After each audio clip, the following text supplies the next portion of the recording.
quero trabalhar para meu Senhor, levando a palavra com amor.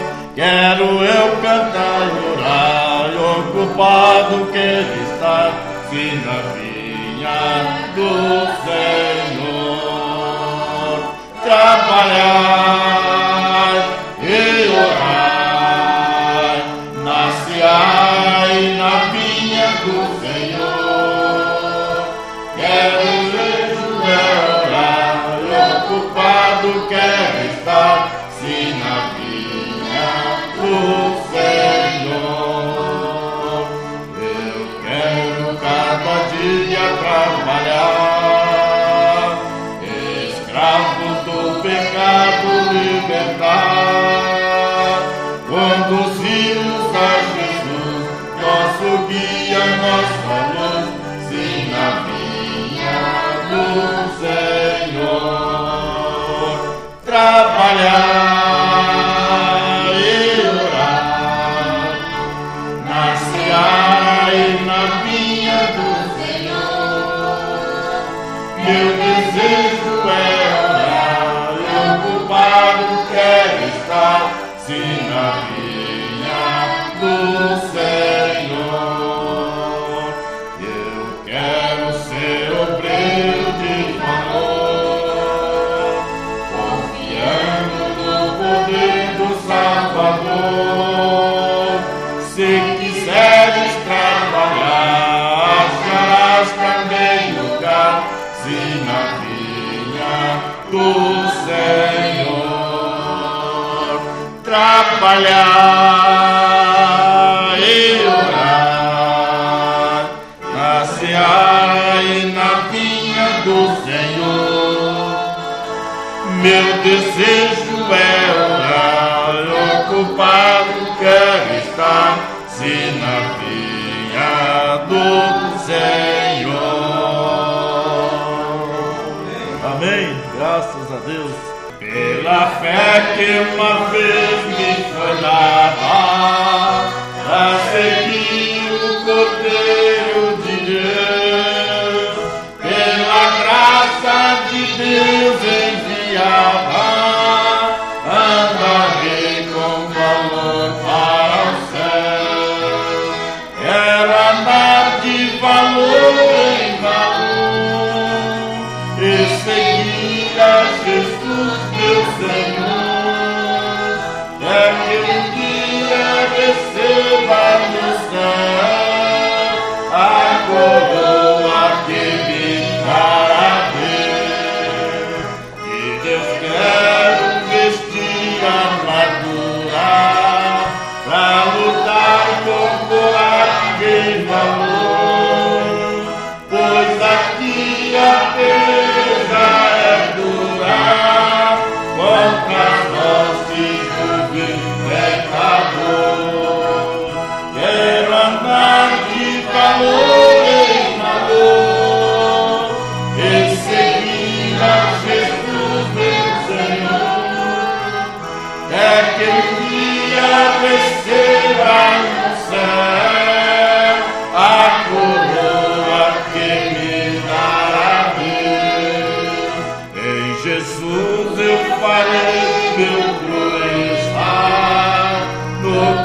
Jesus, meu Senhor, até que um dia receba no céu a coroa que me dará Deus.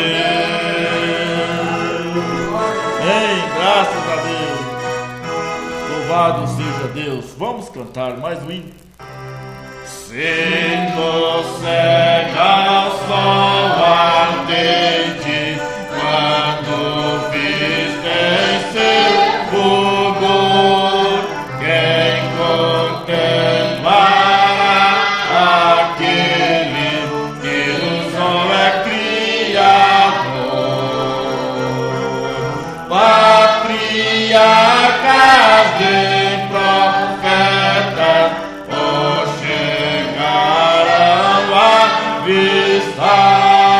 nem Adão chegou a vê-lo antes mesmo de pecar.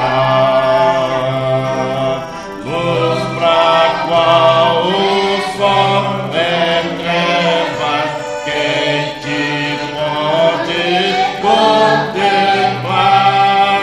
Nossos olhos pode encarar. Fogo em cima da arca santa, sarça ardente no sinal, são figuras só da glória do Senhor do eterno Pai.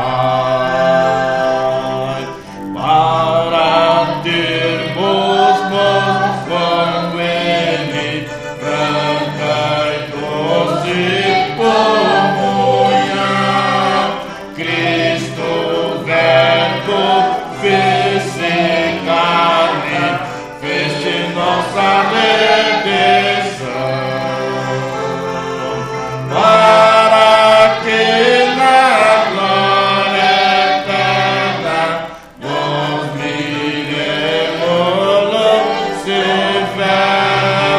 Cristo padeceu a morte, nova entrada abrindo ao céu.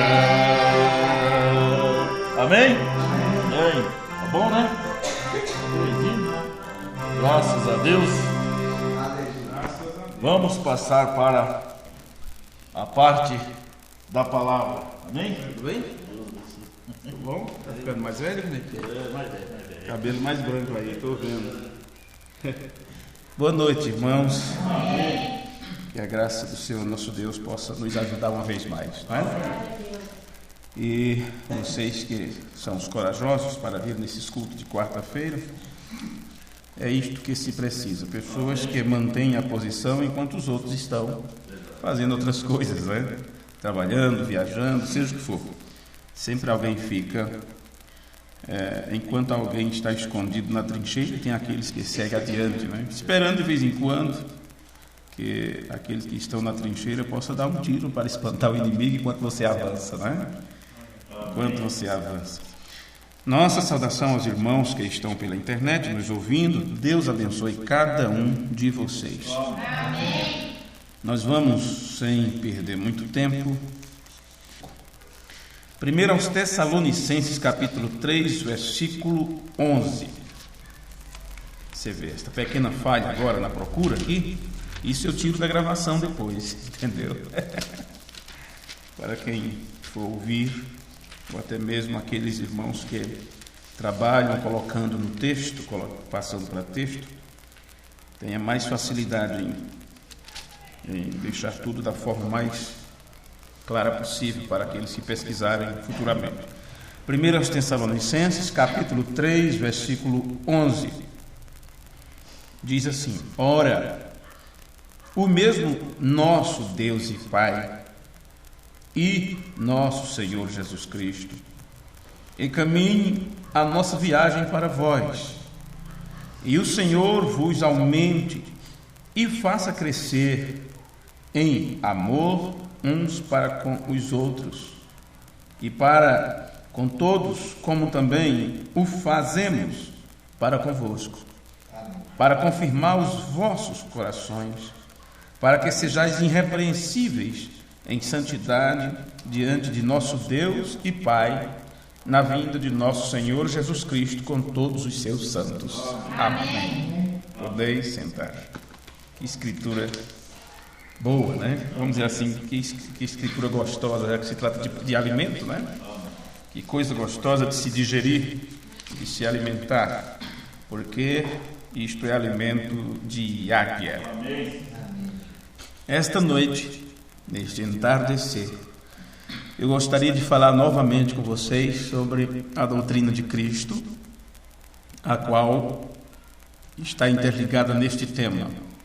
É um Deus que é Pai, e Ele tem um Filho, e que o Pai é o Deus do Filho. Ou então vamos levar adiante este pensamento. Jesus tem um Deus.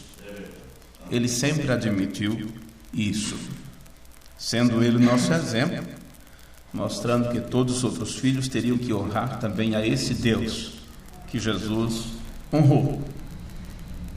Eu admito que este não é o tipo de sermão que agrada a todos, né? Que agrada a todos, porque vai de encontro com as regras, com os pensamentos estabelecidos durante muitos anos de ensino. Uma vez que é um tipo de vamos dizer assim, de doutrina ou de ensino é inserido no campo, no jardim da mente de uma pessoa, aquilo vai com certeza produzir com o tempo, vai multiplicar-se e, é claro, sempre conforme a sua própria espécie ou natureza. Em outras palavras, se a pessoa recebeu uma instrução das Escrituras de uma forma torcida, ela, por não saber disso, começará a defender essa ideia. Vê? E difundirá isto para as demais pessoas. E assim o erro é propagado de geração em geração. Porque aquilo foi semeado na mente da pessoa, de certa pessoa, e ela pensa que aquilo é a verdade, ela então começa a reproduzir. Reproduzir. É como você vê uma flor e ela tem pétalas vermelhas, um pouquinho marrom, amarelas. Você diz, como pode? Houve a mistura do pólen ali, houve uma mistura. E aí você vê uma mesma planta dando flores de tipo diferente. Então, de alguma forma, os cientistas da natureza fizeram uma modificação nos genes, no DNA.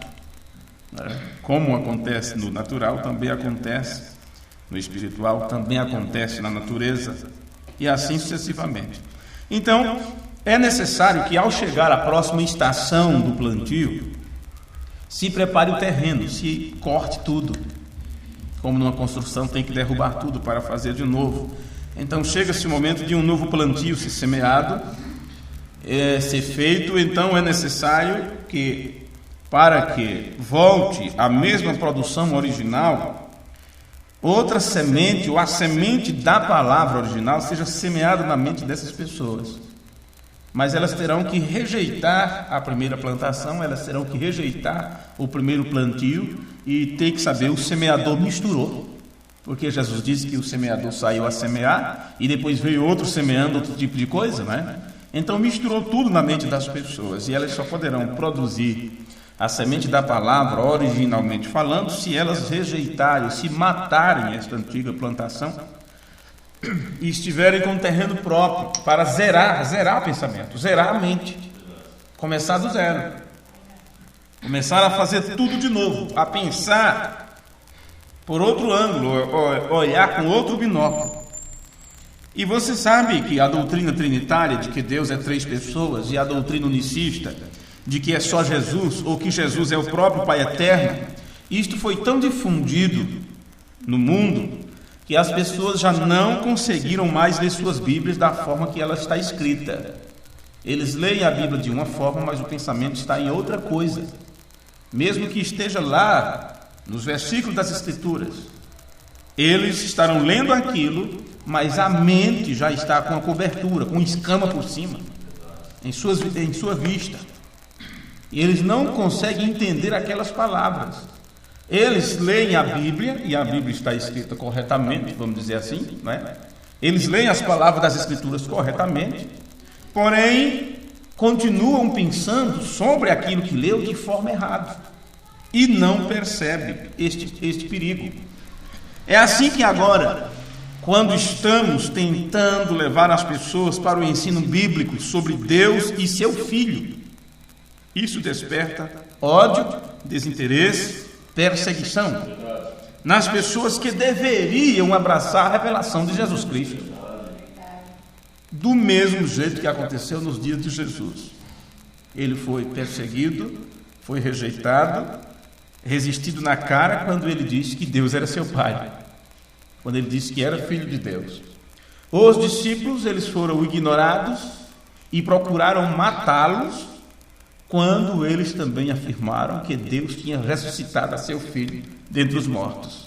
Nós já lemos isto nessa sequência, os irmãos que não acompanharam. Esse já é o culto de número 4 desta pequena minissérie, e nós estudamos isto já no livro de Atos, que eles procuraram matar os discípulos quando eles afirmaram que Deus ressuscitou a Jesus de Nazaré.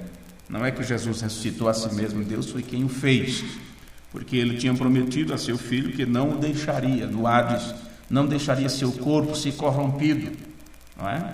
Ou apodrecer na sepultura. E Jesus confiou na palavra do seu Pai, porque ele recebeu a revelação de Deus e ele creu nesta revelação, ele abraçou esta revelação. Então o que acontece? Isso hoje desperta o mesmo tipo de perseguição quando ensinamos da forma correta. E você sabe, desde o Jardim do Éden, a doutrina tem sofrido suas modificações, ela tem sido alvo de modificação. E a razão de muitos hoje não se sujeitaram ao ensino doutrinário é porque suas mentes foram instruídas pelo ensino carnal, pelo ensino intuitivo, ao invés de receberem a revelação. Deus, nosso Pai, ele tem sido notado através da natureza. Porém, é somente através de sua palavra que ele se revela. Vê? A palavra, aliás, é o princípio de todas as coisas, é o originador de tudo. Através da palavra, Deus tem ensinado a seus filhos, Deus tem instruído seus filhos sobre todas as coisas, guiando então seus filhos unicamente para a verdade, através da palavra. Mas, claro, não satisfeitos em apenas se revelar na palavra impressa, Deus não satisfeito, vamos dizer assim, não estando ainda completo, revelando-se através da palavra impressa, aprove a Deus também revelar-se em carne humana, ao vir fazer morada no corpo de seu Filho unigênito. O Deus fazendo carne, Deus manifestando-se em carne, não é Jesus Cristo nascendo da Virgem, recebendo um corpo de carne. É depois disso, no Rio Jordão, Deus vindo morar naquela carne. Vê? Então Deus veio morar, tabernacular, fazer morada no corpo de seu Filho unigênito, o Senhor Jesus Cristo. E quando isto acontece, ele migra assim, da palavra para a carne de seu Filho. Vê? Entretanto, pregar sobre isto parece que está se ensinando uma dualidade. Vê? E irmão Branham disse que ele era um ser dual. Um ser dual. E as pessoas que nos chamam de dualista leem estas palavras na mensagem e eles não têm coragem de chamar o William Branham de dualista. Eles não têm, deveriam ter. Deveriam ser corajosos o suficiente para chamar o William Branham de dualista. Quando ele disse que Jesus era um ser dual, ele era o Filho de Deus e dentro dele estava seu Pai fazendo as obras.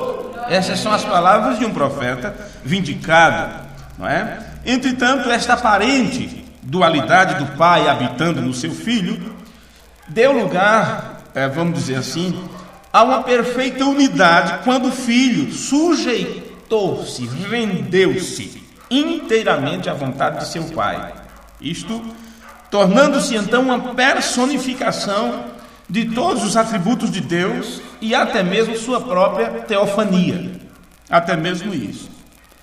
Então Deus, o Senhor, ele sempre teve uma forma de se manifestar, de se apresentar. Porém, esta forma jamais havia se tornado visível, a não ser parcialmente a Moisés. No período de Moisés, quando ele se encontrava na fenda da rocha e mostrando-lhe que sua forma teofânica era de um homem. Moisés viu ele como as costas de um homem.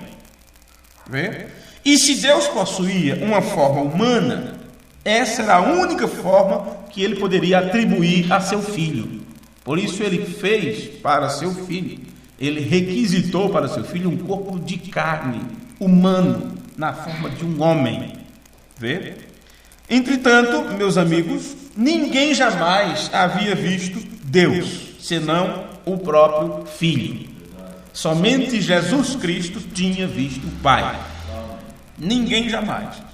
Que após o seu corpo habitado pelo Pai, depois que Deus habitou no corpo do seu Filho, este Filho tornou-se o seu reflexo aqui na terra. E disse: ninguém pode ver ao Pai a não ser vendo o Filho. E foi por esta razão que ele disse para os discípulos em João 14: quem vê a mim vê o Pai. E estou há tanto tempo dentro de vocês, vocês ainda não viram? Eu sou o único reflexo do Pai que vocês podem ter, porque o Pai está dentro de mim fazendo as obras, e assim sucessivamente. Mas o fato é que no princípio da criação, quando o Pai e o Filho deliberaram criar a raça humana, conforme a sua imagem, sua própria semelhança, o homem também passou a herdar a mesma forma teofânica de Deus. Por isso temos esta forma. Vê? Passaram a herdar também isto. O homem passou a herdar a mesma forma teofânica de Deus e o gene de sua vida. O gene de sua vida. O reverendo Liveio, quando ele entra nessa questão, explicando o que disse William Branham em vários sermões, como Divindade Explicada, como muitas outras, não é? Ele fala sobre uma espécie, a espécie de Deus. A espécie de Deus, quer dizer, geração de Deus. Essa planta de qual espécie, entende? Então, o Liveio entra nesta parte, mostrando os filhos de Deus na forma humana. Eles formaram, então, a espécie de Deus, que seria a semente de Deus e os filhos da palavra gerados em carne humana. Vê?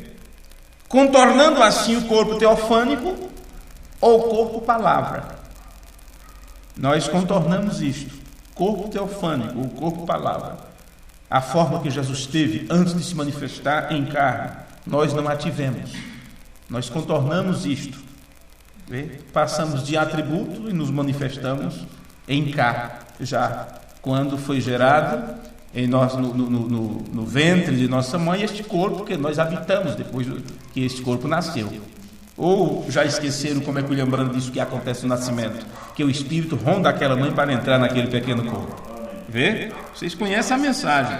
Então, os corpos desta espécie provinda de Deus, seus corpos foram feitos do pó da terra, mas não suas vidas.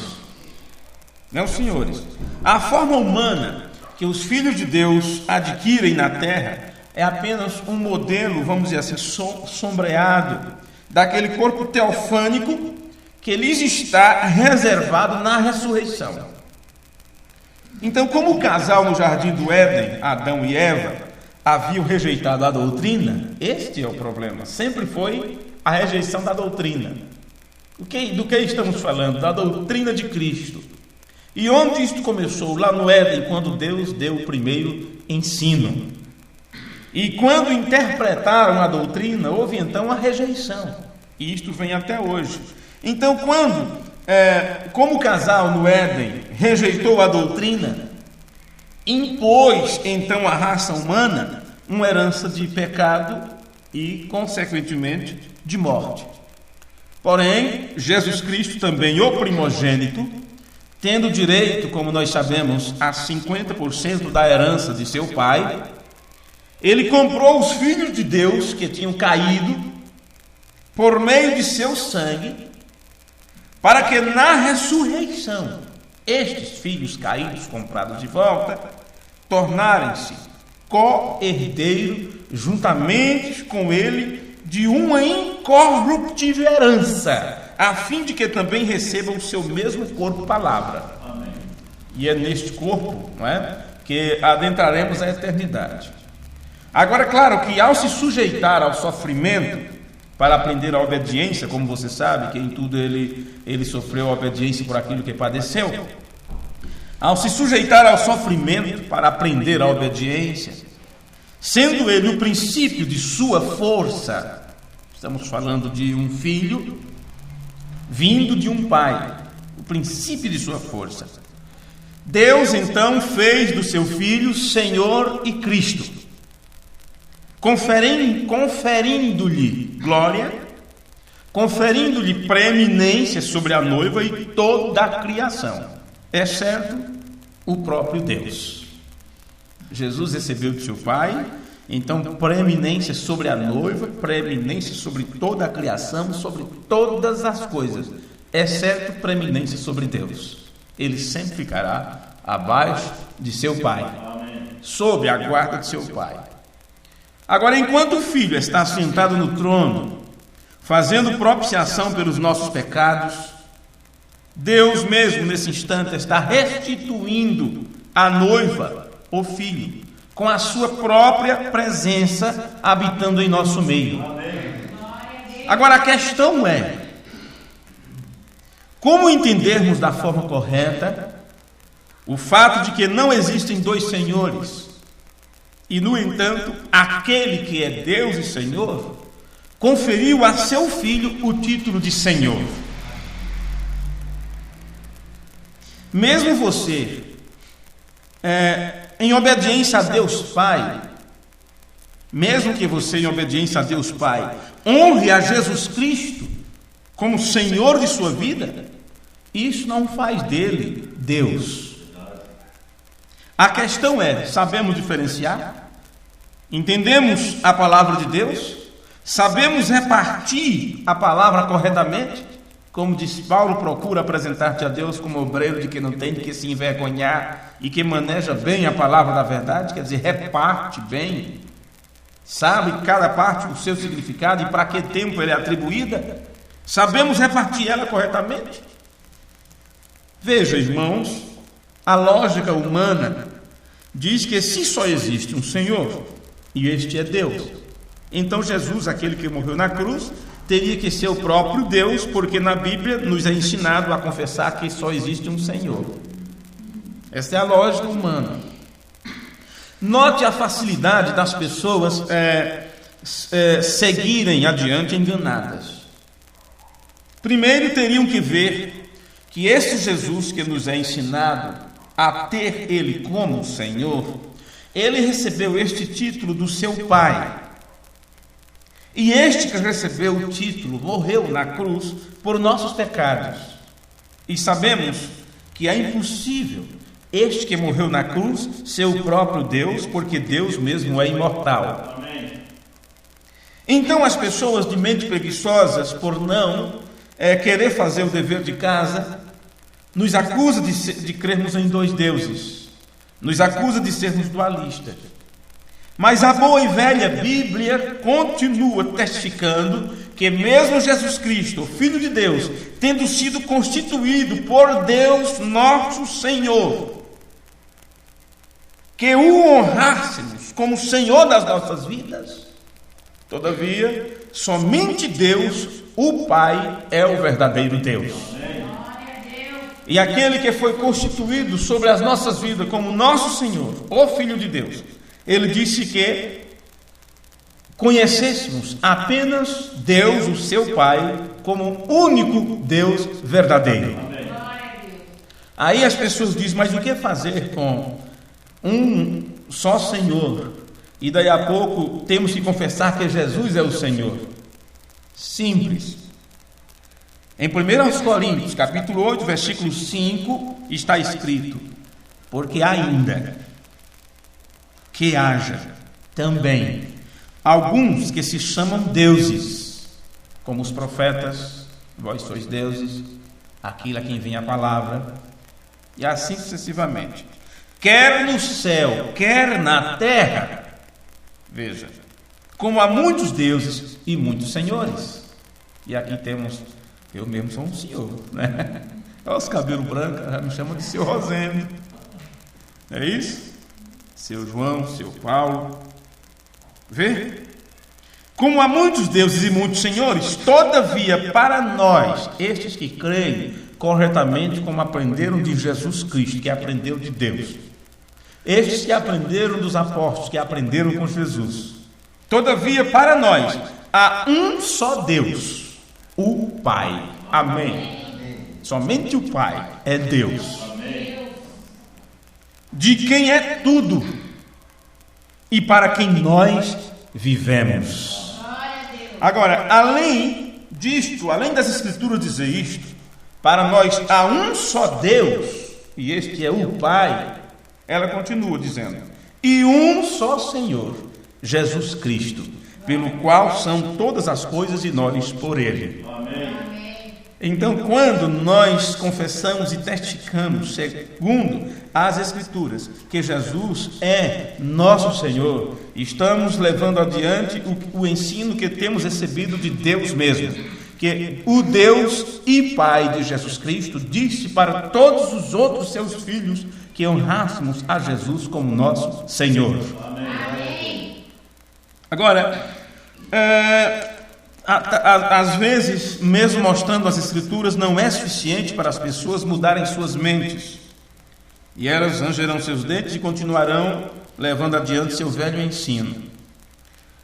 Agora, lendo a mensagem de um profeta, o sermão Pulgão, Gafanhoto e Lagarta, ele pregou isso no dia 23 de agosto de 1959, Pulgão, Gafanhoto e Lagarta.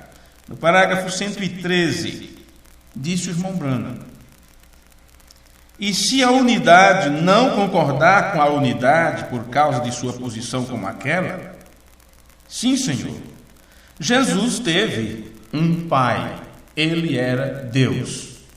Eles batizam em nome de Jesus, eu te batizo em nome do Senhor Jesus Cristo. Há muitos Jesus, mas só há um só Senhor Jesus Cristo, vê?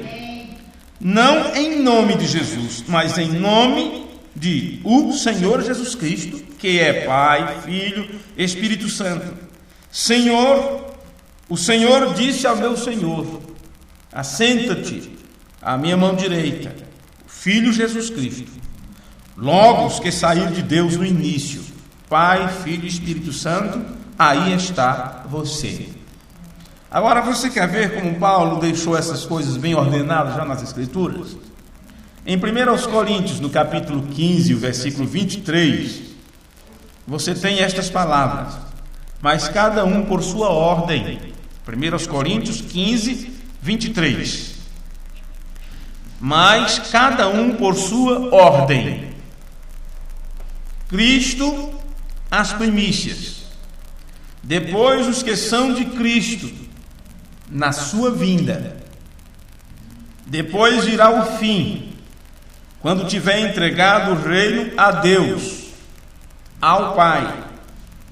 E quando houver aniquilado todo o império e toda a potestade e força, porque convém que reine até que haja posto a todos os inimigos debaixo de seus pés. Ora, o único inimigo que há de ser aniquilado é a morte, porque todas as coisas sujeitou debaixo de seus pés.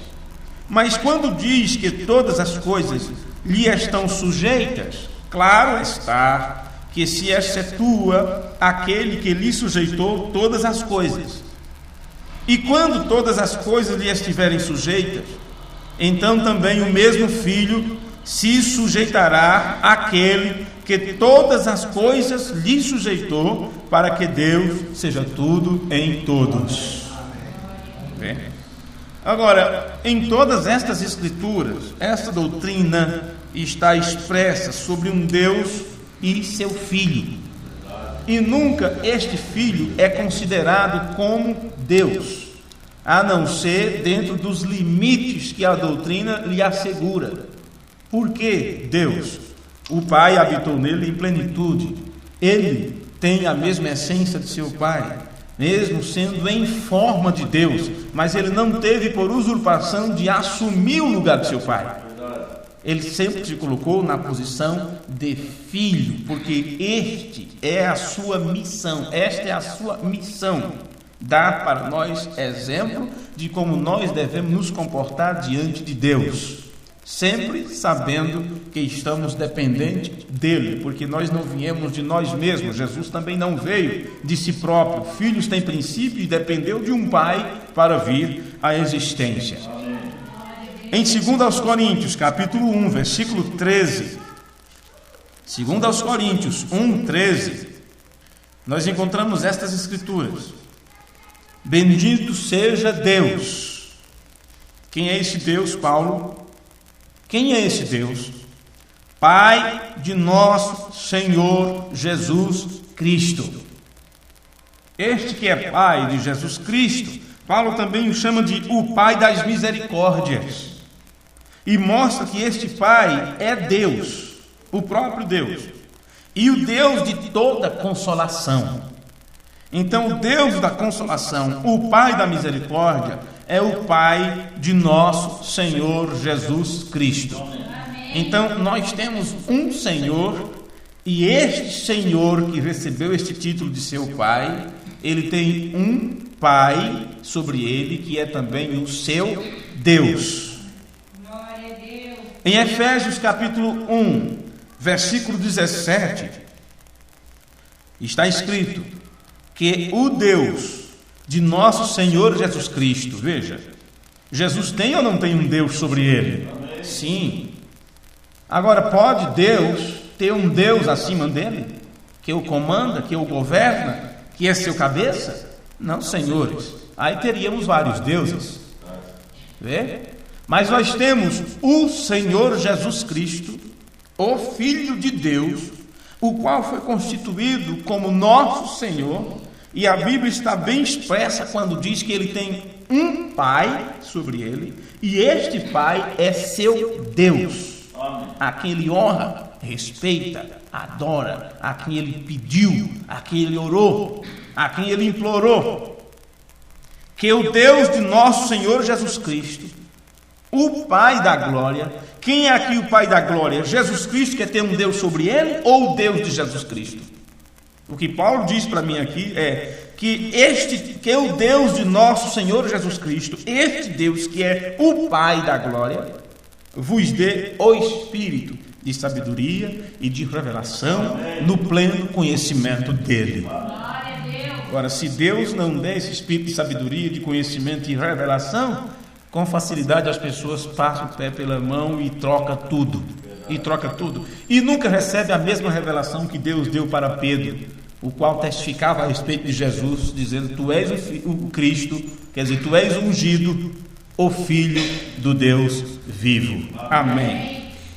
William Branham, no sermão Perguntas e Respostas, do dia 28 de junho de 59, 28 de 6 de 59, no parágrafo 87, ele faz esta pergunta: agora, quem é o Pai de Jesus Cristo?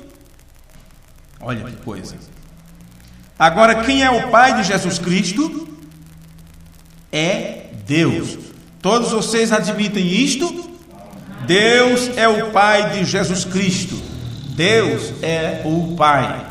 Amém. Sermão Perguntas e Respostas, do dia 28 de 6 de 59.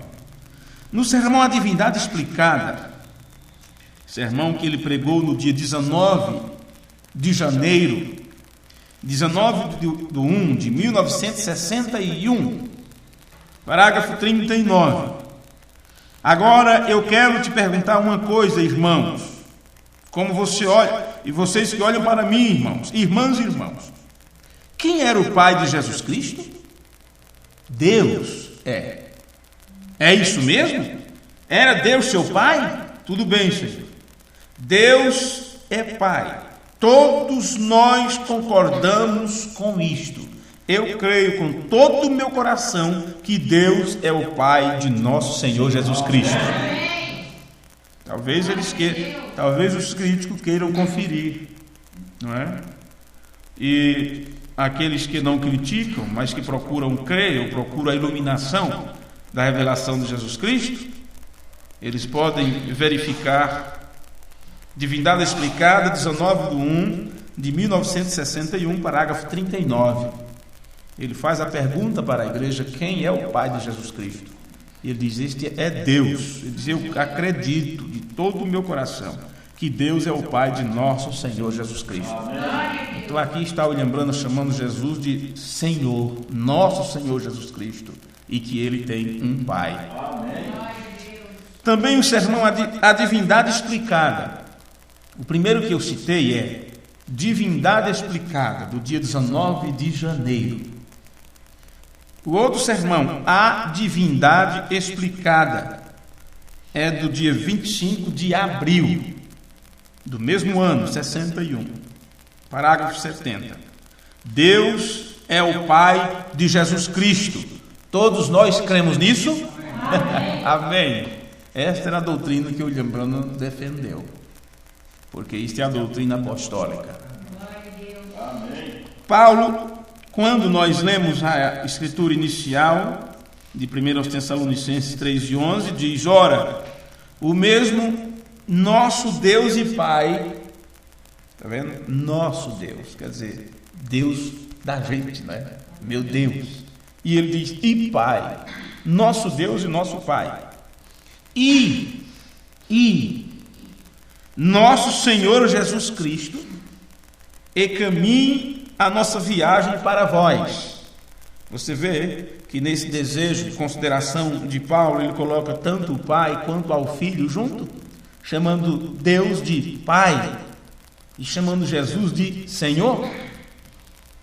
Ora, o mesmo nosso Deus e Pai e nosso Senhor Jesus Cristo encaminha a nossa viagem para vós. Talvez alguém pegue essa escritura e diga que Paulo está dizendo que o Deus que é Pai é o mesmo Senhor Jesus, mas não é essa a doutrina escriturística. Se você não contextualizar vamos dizer assim, o texto, né, e ver tudo que eles ensinaram, você pode até querer defender desta forma. Mas ele está dizendo: o nosso Deus e Pai e nosso Senhor Jesus Cristo. E o Senhor vos aumente e faça crescer em amor uns para com os outros, e para com todos, como também o fazemos para convosco, para confirmar os vossos corações, para que sejais irrepreensíveis em santidade diante de Deus, diante de nosso Deus e Pai. Vê? Em 2 Tessalonicenses 2,16, nós temos mais esta escritura. 2 Tessalonicenses 2,16. E o próprio Senhor Jesus Cristo, vê? Agora ele está falando primeiro sobre o Filho, que é nosso Senhor. E o próprio nosso Senhor Jesus Cristo e nosso Deus e Pai, que nos amou e em graça nos deu uma eterna consolação e boa esperança. Mais uma vez você vê o entrelaçamento aqui de Jesus, o Filho de Deus, que é nosso Senhor, e Deus, que é o Pai, tanto de Jesus como também dos outros filhos. No sermão Cordeiro e Pomba, do dia 5 de agosto de 1960, parágrafo 71, diz o profeta: agora, é Deus um Pai? Quantos creem que Deus é nosso Pai? É o Pai de Jesus Cristo. Ele é nosso Pai. Amém. Amém. Sermão Julgamento, do dia 19/4 de 64. O julgamento, 19/4 de 64. A palavra prometida de que isto viria a ser feito manifesto. Deus mesmo. Deus no tempo de Ezequiel, Deus no tempo de Jesus. Veja, o mesmo Deus que trabalhou através de Ezequiel, vindo a ele na forma da palavra, em parte, no tempo de Jesus, este mesmo Deus que é a palavra, ele veio em plenitude e habitou em seu Filho. Por isso o profeta diz: Deus, o mesmo Deus no tempo de Ezequiel, o mesmo Deus no tempo de Jesus. Amém. Em 2 João, versículo 3, que é só um capítulo, diz: graça seja convosco, misericórdia e paz da parte de Deus Pai e do Senhor Jesus Cristo, o Filho do Pai. Amém. Em verdade e amor. Então, se alguém antes pegar aquelas outras escrituras, onde Paulo diz o Senhor Jesus e nosso Deus e Pai, ou nosso Deus e Pai e nosso Senhor Jesus Cristo, e quererem pegar essas escrituras, se quererem dizer que Paulo está se referindo à mesma pessoa, então aqui está João dizendo que não é bem assim. Amém. João usa outras palavras que deixa bem claro a distinção desses dois seres envoltos na doutrina da revelação de Jesus Cristo. Amém. Graça seja convosco, misericórdia e paz da parte de Deus Pai e do Senhor Jesus Cristo, o Filho do Pai. Amém. No sermão, perguntas e respostas sobre Hebreus, primeira parte. Perguntas e respostas sobre Hebreus, primeira parte. Parágrafo 55. William Branham diz: pois bem, seu pai é Deus. É isto mesmo? Quantos creem que Deus é seu pai? Levante a mão. Como muitos acreditam quantos acreditam que Deus é o Pai de Jesus Cristo? Aí está. Também no sermão Pulgão, Gafanhoto e Lagarta, mais um parágrafo deste sermão, do dia 23/8/59, porque tem outro com o mesmo título. Parágrafo 89, ele diz: agora, quem é o Pai de Jesus Cristo? Deus é o Pai. É isso mesmo? Todos vocês acreditam nisto? Com certeza, Deus é o Pai, é o Pai do Senhor Jesus. E em Apocalipse 3, versículo 11, você encontra essas escrituras: eis que venho sem demora, guarda o que tens, para que ninguém tome a tua coroa. A quem vencer, eu farei coluna no templo do meu Deus. Porque todas as escrituras que lemos mostram que Jesus tem um Deus que é seu Pai também. Eu farei coluna no templo do meu Deus, e dele nunca sairá. E escreverei sobre ele o nome do meu Deus e o nome da cidade do meu Deus, a nova Jerusalém que desce do céu do meu Deus, e também o meu novo nome. Amém. No sermão Sonho Certo, para finalizar, parágrafo 88, disse o profeta: onde está o Deus de Jesus Cristo? Onde está o Deus que fez esta promessa na Bíblia? Então aqui está João Branham fazendo essa pergunta: onde está o Deus de Jesus Cristo? Se Jesus Cristo fosse o próprio Deus, não teríamos um profeta vindicado falando a respeito do Deus de Jesus Cristo. Amém? Por enquanto é só. Continuaremos, se o Senhor permitir, no próximo culto. E que isto sirva para, vamos dizer assim, para bater mais um prego, né? Mais um prego. E para que seja confirmado em nosso entendimento a causa que temos abraçado. A voltar à palavra original é voltar à mesma linhagem, à mesma crença dos apóstolos. Senhor Jesus, te agradecemos por tua bondade e misericórdia. Te pedimos, no nome de Jesus Cristo, que o Senhor continue dando-nos força, vigor, saúde, disponibilidade e cada vez mais responsável diante de ti e do teu povo a respeito de um ensino correto e de uma vida que honre a Deus e a palavra que tu tens manifesto a cada um de nós. Pedimos perdão por nossos pecados, Senhor, por nossas fraquezas e impossibilidades. Pedimos que o Espírito Santo a cada dia revele estas verdades em nosso entendimento e que possamos ser luzeiros neste mundo que está caindo em pedaços, que está em trevas, mas que possamos ser luz para as pessoas, que a luz de Jesus Cristo possa brilhar através de nós, assim como o Senhor, que é o Pai das luzes, brilhou através da face de Jesus Cristo, a ponto dele poder testificar: eu sou a luz do mundo e quem me segue não andará em trevas. Senhor, faça de nós, Pai, neste tempo tão complicado, setas indicativas que mostrem aos transeuntes do caminho o lugar correto que eles devem colocar seus pés.